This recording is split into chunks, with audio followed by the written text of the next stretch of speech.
Thank you. काय झालं प्रीतम, कसला एवढा विचार करताय?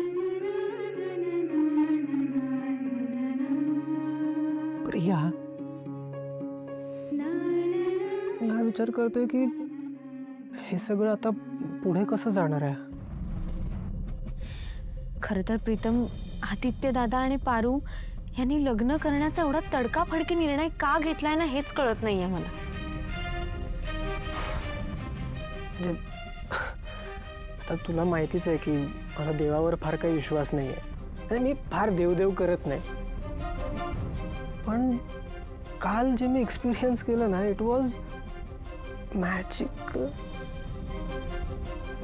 पण नाही म्हणता येणार, म्हणजे अशी कुठली तरी दैवी शक्ती होती तिकडे असं वाटत होतं.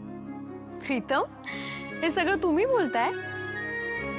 नाही म्हणजे मी आजपर्यंत तुम्हाला देव, दैवी शक्ती हे सगळं बोलताना कधीच ऐकलं नाहीये. पण खरं सांगू, बरोबर बोलताय तुम्ही. पारू आणि आदित्य दादांमधलं जे नातं आहे ना, ते खूप स्पेशल आहे.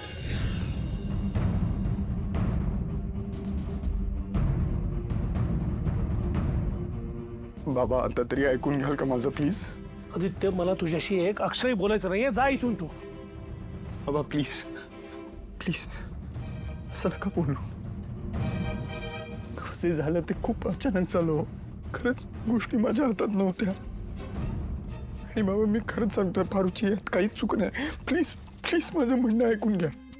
आदित्य, तुझ्या हातून जी चूक झाली आहे त्याचं काही स्पष्टीकरण तुझ्याकडे आहे असं वाटतंय तुला? नसेल कदाचित बाबा, पण माझी बाजू ऐकून घ्या प्लीज. बाबा, मला खरंच मनापासून वाटतं की जे झालं त्यातनं माझी चूक होती ना पारूची चूक होती. परिस्थिती चुकीची होती बाबा. तुम्हाला ते ऍड शूट आठवत आहे ना? त्यावेळी नाईलाज असतो, मला हरीशच्या जागी उभं राहावं लागलं. त्यावेळी पारूच्या गळ्यात मी जे मंगळसूत्र घातलं, ते मंगळसूत्र खरं समजायला लागले. तिथे मंगळसूत्र खरं मानायला लागली आणि त्या दिवसापासून ती मला तिचा नवरा मानू लागली बाबा. आणि ज्या डोळ्यांवरती माझं प्रेम होतं, कालांतराने मला कळलं की ते पारूचे डोळे. पारूबद्दल ओढ वाटायला लागली.